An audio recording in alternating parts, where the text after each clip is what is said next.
This panel is moderated by Howard Newkirk, who's a professor at the University of Pennsylvania and the director of University of Pennsylvania's Water Center. Howard's a really interesting person. He spent a long time running the Philadelphia Water Department, and he's done a number of innovations as part of that, which translate into water security. So he's actually the perfect person to moderate this panel because that's what we are trying to do. And with that, let me pass this on to Howard to move forward with this panel.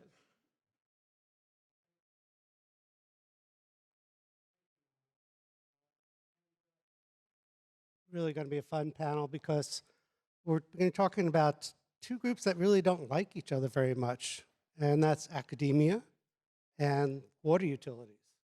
There seems to be different forces leading in different directions. And I think occasionally we see those things come together and produce incredibly valuable information for the water industry. And at other times, and I don't know about others here, but and maybe I'm speaking badly here, but when we had academicians call us at the utility, we'd roll our eyes because we knew it was going to be a lot of work. They were always right, and they didn't want our information. They just wanted our data.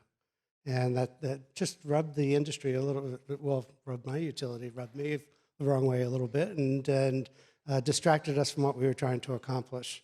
And the whole idea of how do the academicians and the utilities work together is just an interesting place to really be thinking about.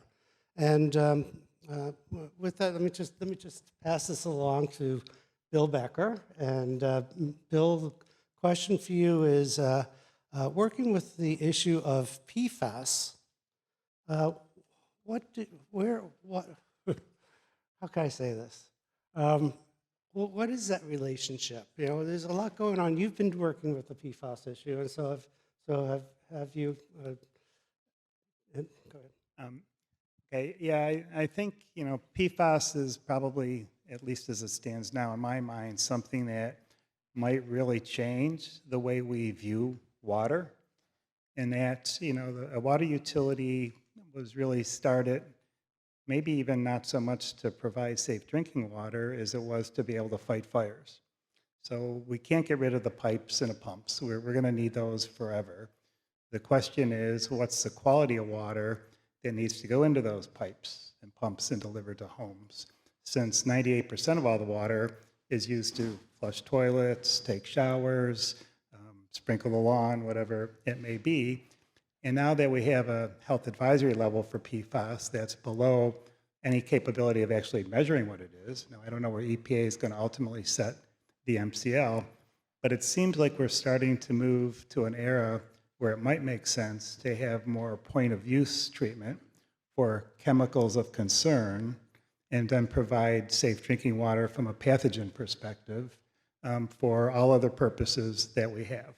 Because the technologies required to remove chemicals like PFAS are extraordinarily expensive and extraordinarily energy intensive, which means it contributes to the cycle of climate change. So somehow I think we have to kind of move beyond where we are with that. Yeah, and it's interesting that this concept of point of use, point of entry devices is coming back again. I remember working on these issues in the 1980s, and it was a very different time because we couldn't trust those systems because we couldn't trust the homeowner to maintain the system. If you couldn't do that, you weren't protecting perhaps our most needy folks. So do you feel like we're in a different place now?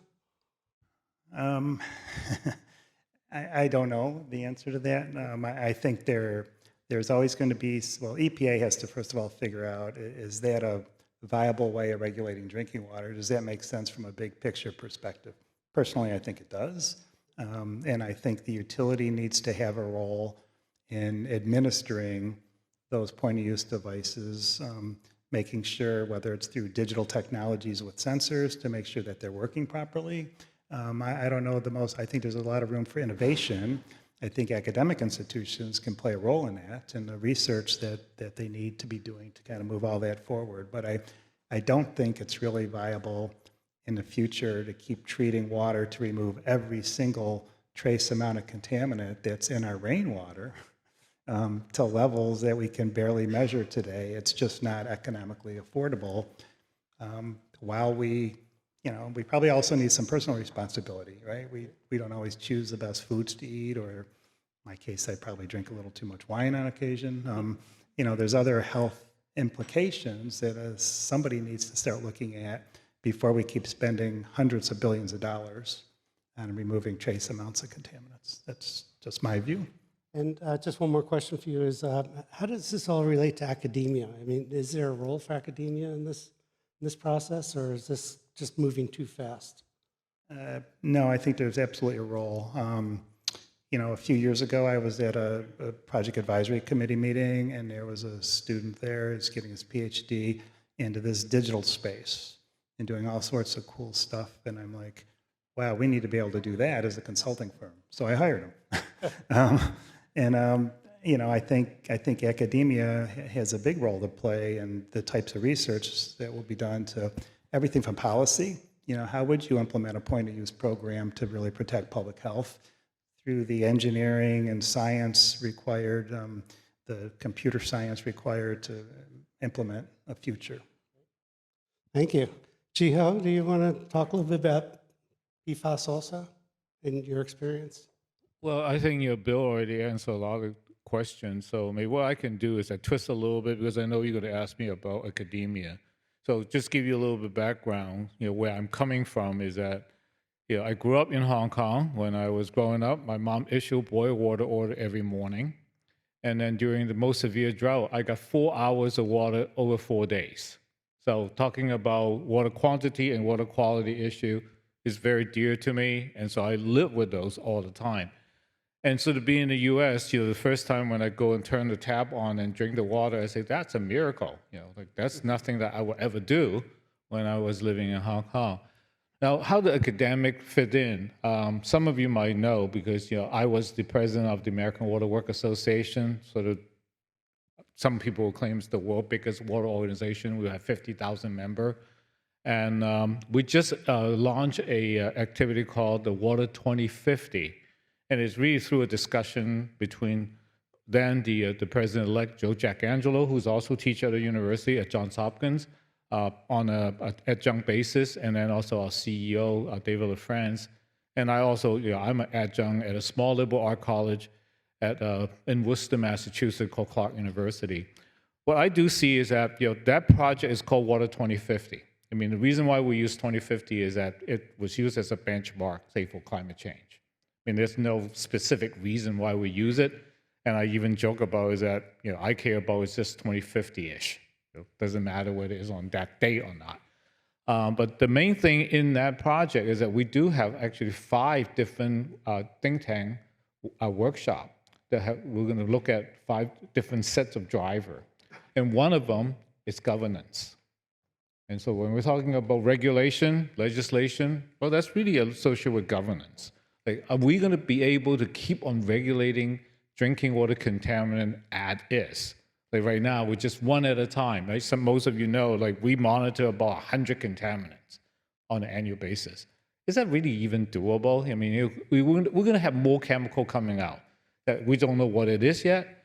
And then also, I think the approach that we're taking, which is basically whatever is the shiniest object, we focus on it. So PFAS right now is the shiniest object. So everybody look at that. Well, but we have other contaminants that we should be thinking about too. But right now, we're not spending resources or any even effort. So what I see from the academic side is that, hopefully, I do believe that academia have a longer vision. I mean, that's the reason why the Water 2050, but well, 2050 is only 28 years from now. So instead of doing the 3-year plan, the 5-year plan, let's look a little longer. And then think about what might be the world could be like. Now, we are not futurists. We can't really predict what the world's going to be, but we might understand what are the drivers and how they will shape our community. And through that, we might be able to sort of help out in making better decision. And so like for those think tank workshop, I'm actively recruiting academic because I want to see their point of view in there instead of just a bunch of folks all from the water world, and then they all talk about the same thing. As you probably know, I'm a big promoter for diversity because if everybody's look the same, talk the same, you're going to come up with the same solution every single time. So if you think that you're going to have a different solution, well, then think again. So that's kind of where I'm coming from. And I don't know whether I answer your question, Howard. You did very well there. And I'm thinking about this 2050 and remembering back to when I did my visioning for Philly Water, and it was the 2020 vision, which was really cool because it made sense. And everyone have a 2020 vision at some point? Yeah. And now we're going to 2050, and we know that we're not going to get to the right. It won't be the same in 2050 as we think or we want it to be now. But you have to do that because you have to be continuing to think forward. Yeah, I think we can plan better that way because sometimes I feel that at least for the water community, we tend to be very reactive. So whatever is the problem, we chase after the problem. So we end up always like chasing our own tail.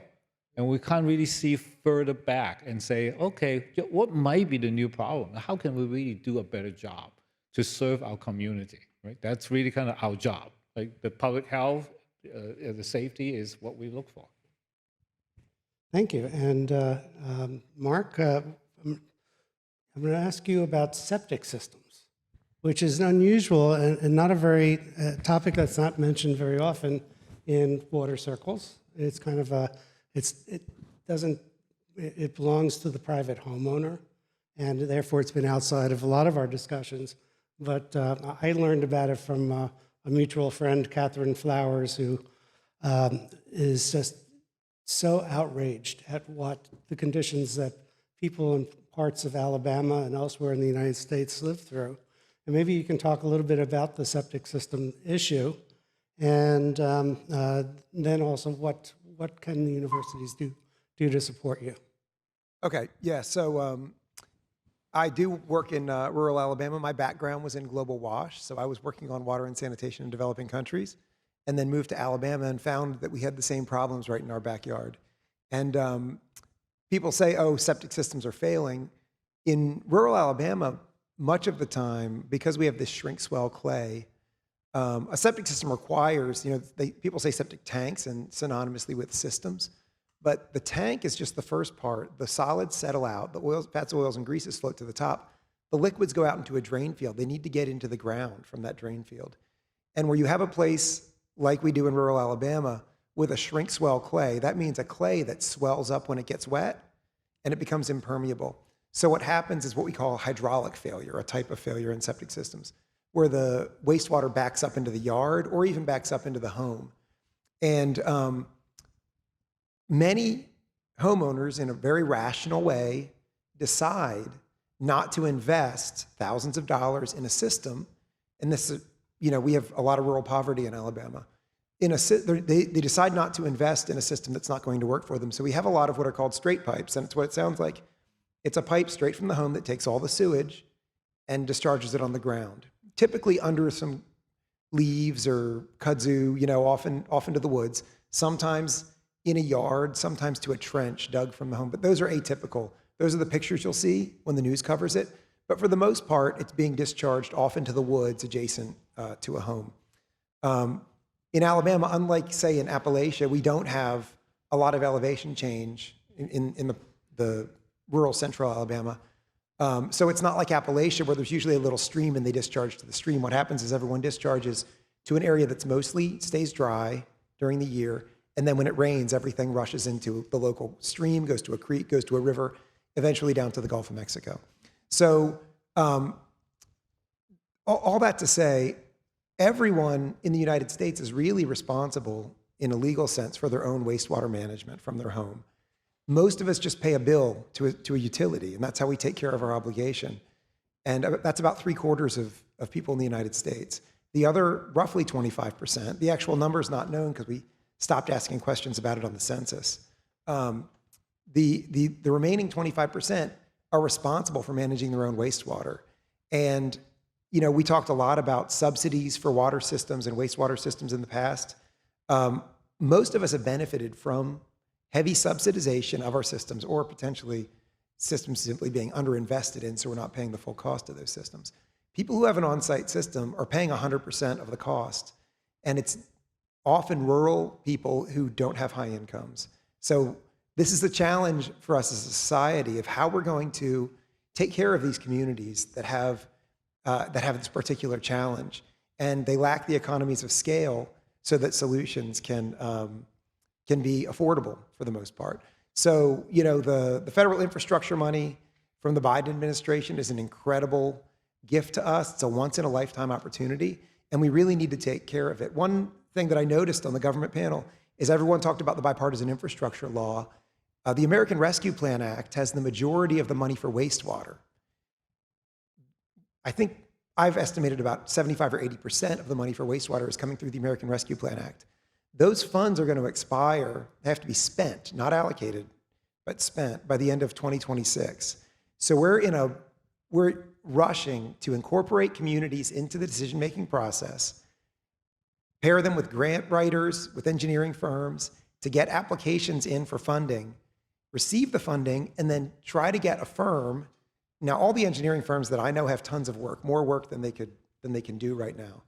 Try to convince some firms to actually take on these projects, which are often low-margin projects. They're not making a huge amount of profit. And oftentimes, it's a new type of design that they have to do. It's not their bread and butter, the big gray infrastructure projects. So, I could talk about this stuff all day. I don't want to go on and on, especially with this first question. But there's basically 3 categories of solutions. One is connect to existing sewer. So you can run communities that are adjacent to an existing sewer, close enough, they can connect to the sewer. The second is on-site systems, advanced on-site systems, or in states that have a regulation that allows you to do a surface discharge after treatment, you can do that.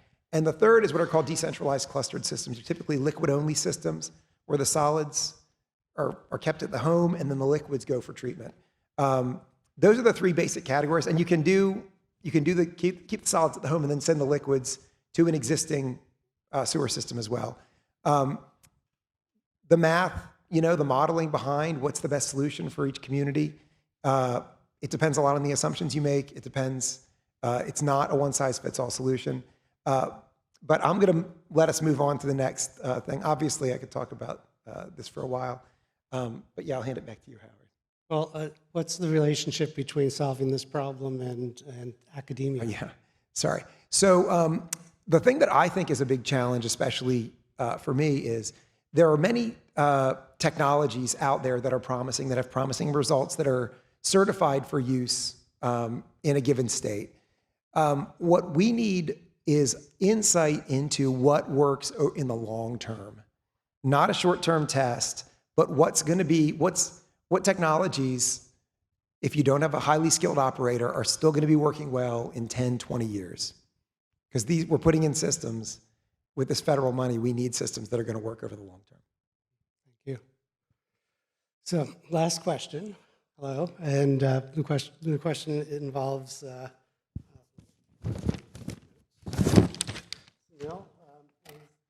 management. I know asset management has been talked about a bit today, but you've been working with this. You've been doing some of the data crunching to understand when where pipes are and how long they're going to last and which ones you should replace. Can you talk a little bit about that and then talk about its relationship with academia? Sure. Thanks, Howard. So I have rest of the time, right? No. So I would like to thank Manu and Columbia University for inviting me to be part of this esteemed panel. My name is Sunil Sinha. I'm a professor and director of the Swim Center at Virginia Tech. So coming to your answer, before that, I would like to ask, because in the panel you heard a lot infrastructure. How many of you have watched Liquid Asset PBS documentary? You should. No hands right. So you should go Google it, PBS, or you shoot me an email. You can Google it, my email from Virginia Tech website. Liquid Asset PBS documentary, when I was a young assistant professor at Penn State, I made that PBS documentary. Basically, all things we are talking, that was addressed in that PBS documentary. It was released in 2009. Joe Biden came to watch. He was a senator at that time. And he asked me one simple question: how come this was made at Penn State, but Virginia Tech is there? I moved at that time in 2008 before the release of that documentary. Now I am making a new documentary, which is under production, basically climate change and water. So whatever we talk today, a lot of things. So coming back to your question, infrastructure. So one project after Flint crisis, Congress wanted to have a national database of water pipe in this country. That project came directly to Virginia Tech. There was no RFP. It's a federal pass project. So academia has a big role to play. And that's what I was trying to tie the academic institution. Think in this way, that Congress wanted to have a national database. Utilities data, they don't want to share. Right? Most of these, for two reasons, I will tell you. One is security. Most of these water is a critical infrastructure. So their GIS database, if you ask survey question, they might, but we are talking raw data. All pipe location, you heard about New York City, they have 90,000 manholes. So all those information, terrorists can use it. Manholes, you know the manholes, that's a big place, right? You can put a robotic vehicle, put a bomb in that. So there is a lot of issues related with the data sharing. Second is, security is one thing. Second, what I learned is liability. When we started collecting data from all over US, we found, today you heard many numbers, water loss. Some city, in some location, not just city, I will not name the city because that will be the violation of my confidentiality with the city, we collected data. Some goes up to 50, 60%. It all depends, right? That's why there are two things here, security and liability. So why they share data, right? So in the beginning, when we started this project, OMB, we had a meeting with Office of Management and Budget. They said, Sunil, if you are going to get at least 100 all over US, that will be a good statistical analysis. But our wish is to get 500 water utilities. So the number today you saw, 51,000, 60 or 70,000, it all depends what you are asking the question, right? Whether you are asking a public utility, private is also included, American Water. American Water gave us data from almost 60 different locations. So if you count one American Water, or you're going to count 60. Cal Water, California Water, they operate 25 different locations. You can use Cal Water as a one, or you can use 25. So it's all the number how you're going to use. But rough is, yes, there are more than 50,000 water utilities. We didn't collect data from all 50,000. So we collected data from 700 water utilities. But how much miles of pipe we covered? 90%. Most of those are very small. So statistically, you can get that analysis done, what we call cohort analysis, because we were not supposed to expose any utility. That's the first question came from utility. They gave the data that whom you are going to share the data. We said with none. We will only share sanitized information. So if you look at the congressional report we submitted last year, it's on the website. All numbers are there based on ecological cohorts, where the soil is more corrosive. And now, the second question also came here is that AI and all those. I honestly feel, I'm a civil engineer, but my PhD is in artificial intelligence 20 years back, and my supervisor did his PhD at MIT Media Lab in 1970. So nothing new in AI. The key thing is data and knowledge, because AI, basically, we are talking machine learning. So couple of things we need to ask. One utility, again, I cannot name, they said, Sunil, one company took all our data. They are predicting when the pipe is going to fail. When we looked at their data, I will tell you, my students looked and said, Dr. Sinha, there is no way we can predict this. You know why?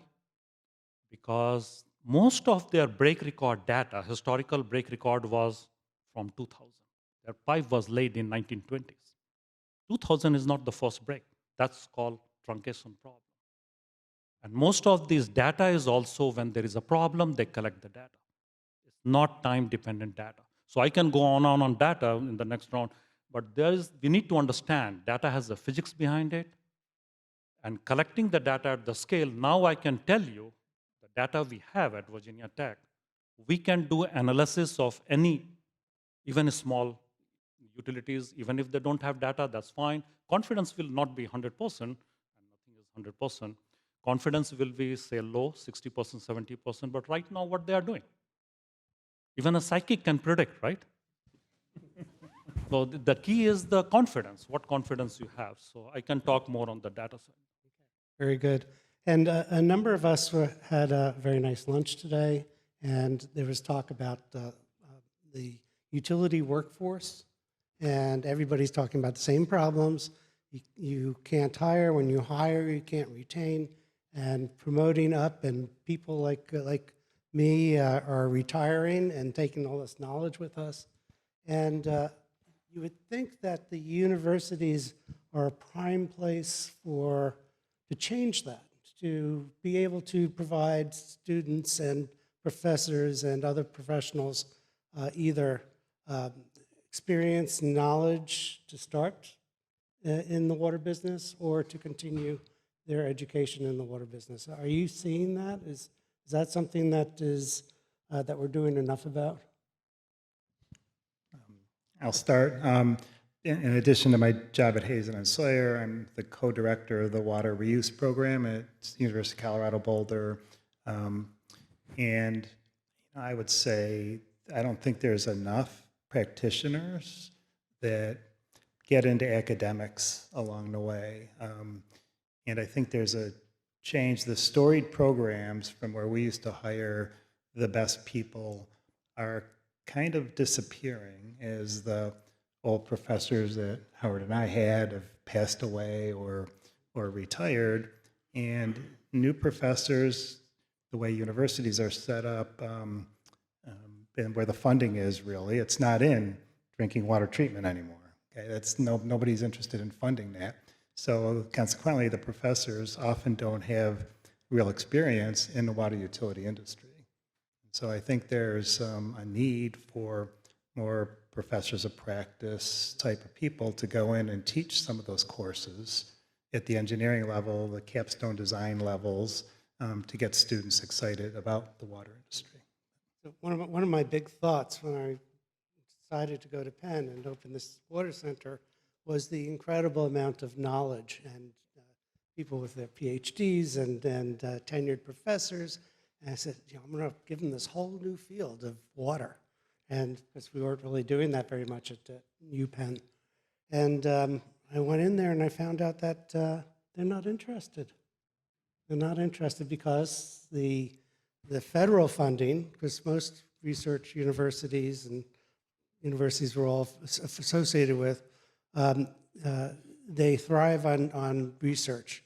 And the research money is really, there's a little bit with EPA, and then there's NIS, and there's a couple other groups that we all know, I'm sure. And you're right, there's no focus on water. Maybe that's something that can be changed? I don't know.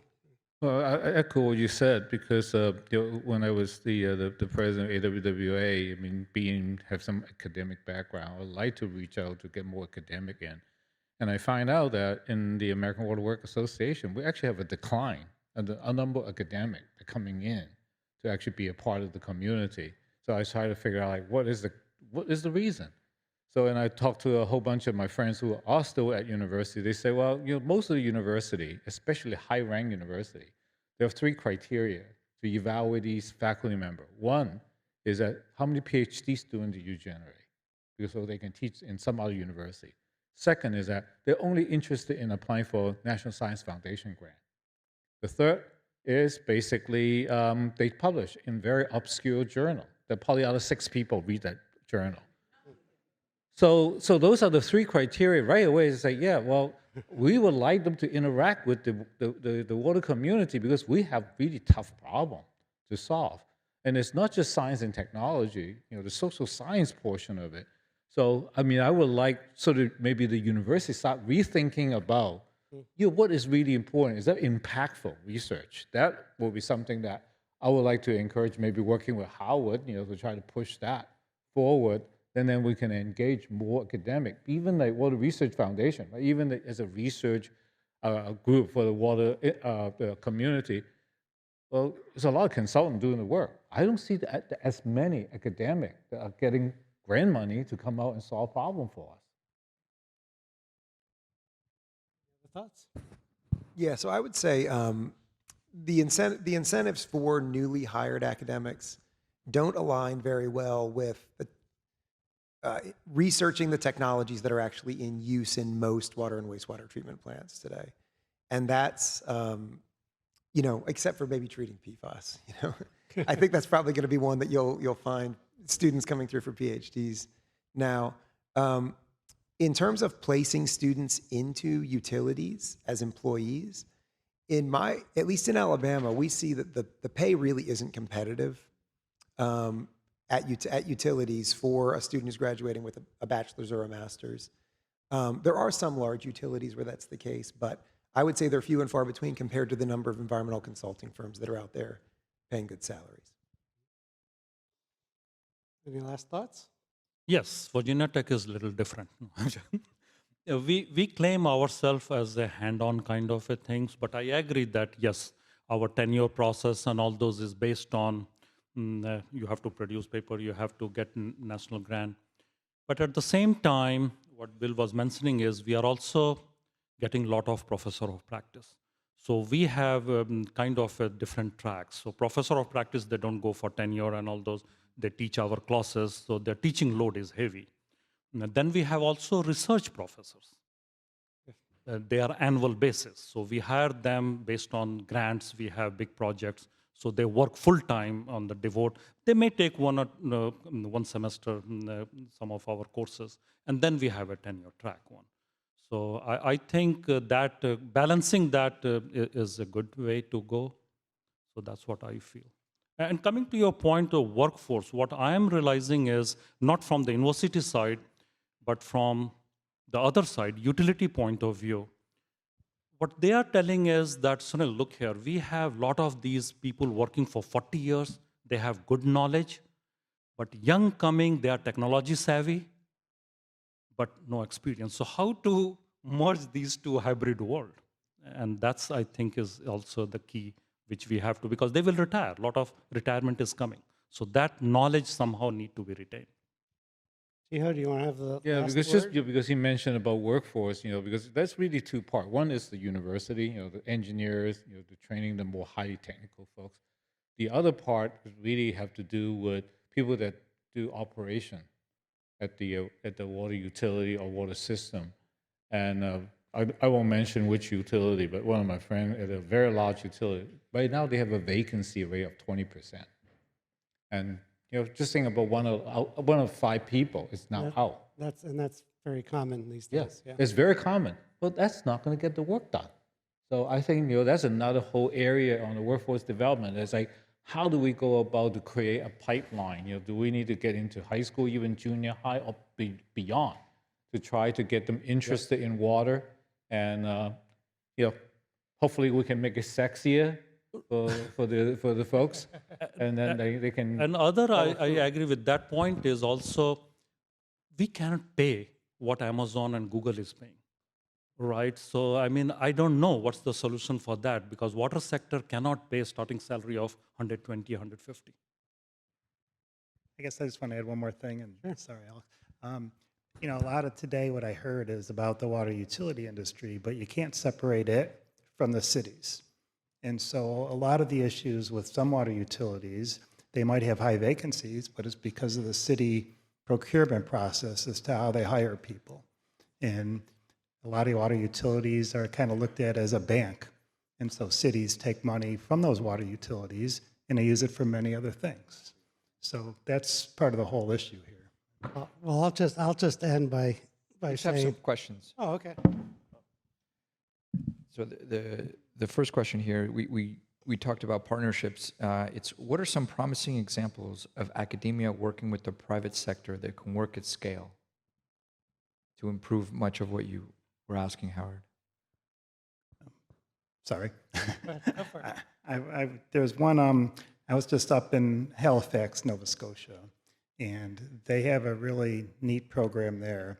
With the water utility, there's Dalhousie University, and then there's the utility, the big one, Halifax, 2 or 3 other small utilities, a couple consulting firms.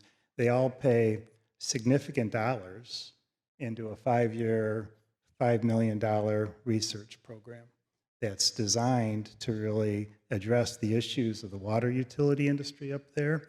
It also turns out that a lot of the students that go through Dalhousie University end up at those consulting firms or those water utilities. And it seems like that type of thing, implemented here in the US, would go a long way to help solve a lot of the problems.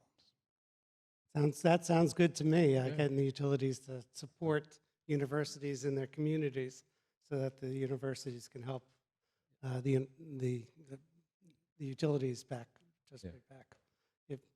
Yeah, and also, I won't say that there's no university that actually basically resisting to work with utility, because I know like University of Colorado, University of Massachusetts, even Columbia University. there are a lot of reaching out to the outsider to actually be a part of that solution set.